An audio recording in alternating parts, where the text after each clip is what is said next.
شیخی مریدان را گفت خانه ثروتمندی مؤمن را در غیاب او 3 دزد زدند و انبار را بار الاغ صاحبخانه کردند و ببردند. در نیمه های راه به طمع سهم بیشتر 2 دزد سومی را کشتند.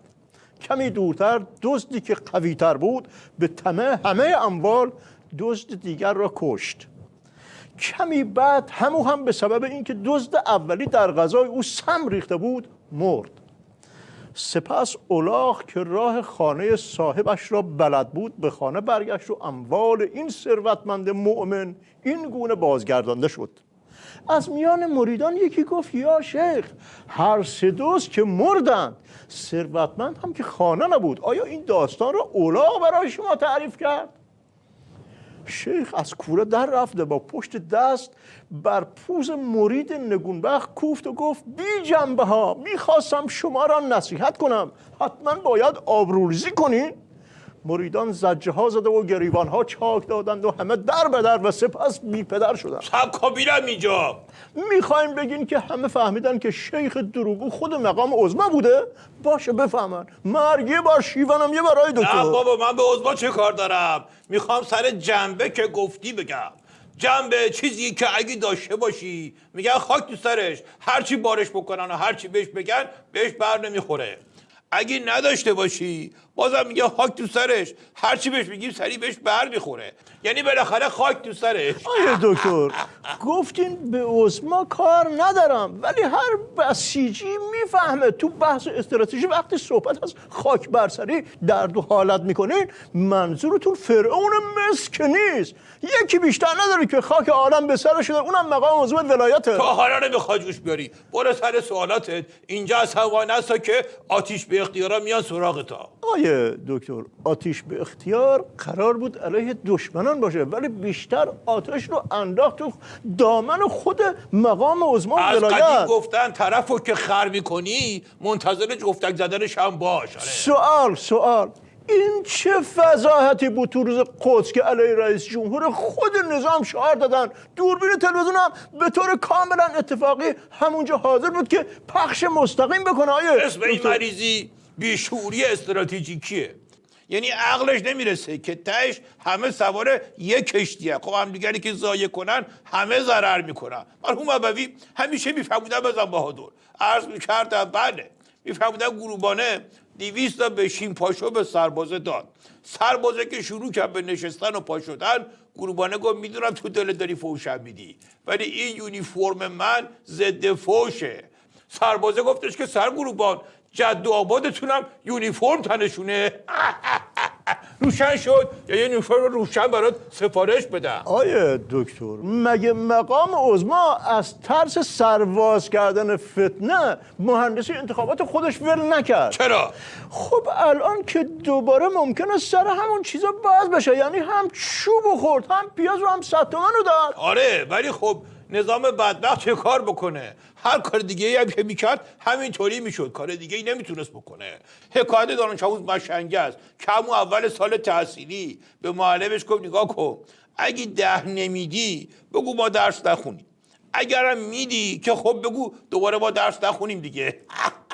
آیه دکتر سردار جعفری نوشته برای جلوگیری از تهدیدات گردن کلفتی که تو منطقه داریم یه ایده طلایی ناب آس دارم، هم از بحران خارجمون میکنه هم یه پولی دستی از همه میگیریم. خب بزن زمین ببینم این آس گیشنیز نه چی میگم آس جعفری رو ببینیم. گفته بیایم یه کمی برای آمریکا و کشور منطقه هارت و پورت و اخم و تخ کنیم.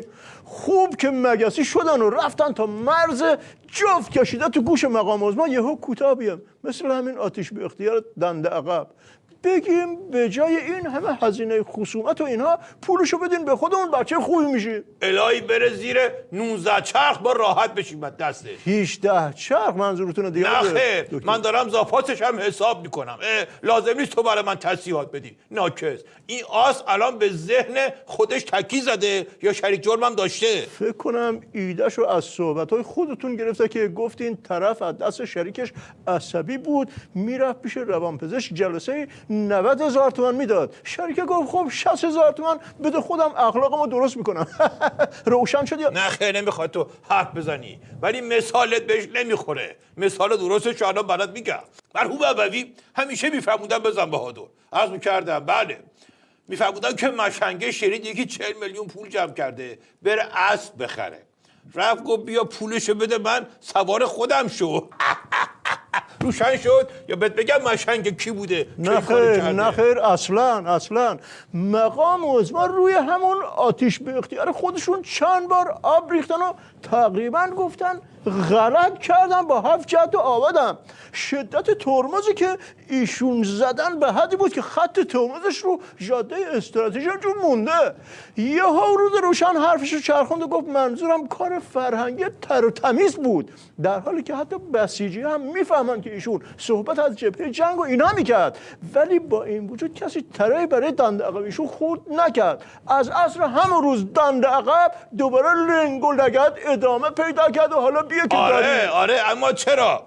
اولا به مشنگ که آتیش به اختیار بدی از خودت بیشتر داغش میکنه، دیگه نمیتونی افسارشو بکشی. مرحوم ابوی همیشه میفرمودن بزن بهادر. عرض کردم بله، میفرمودن 3 تا مشنگ رفتن ایستگاه قطار، تا رسیدن یهو قطار حرکت کرد، اینا هم دنبال قطار حالا ندون کی بودو. با 1000 بدبختی یکیشون رسید پرید بالا، دست دومی هم گرفت کشید بالا.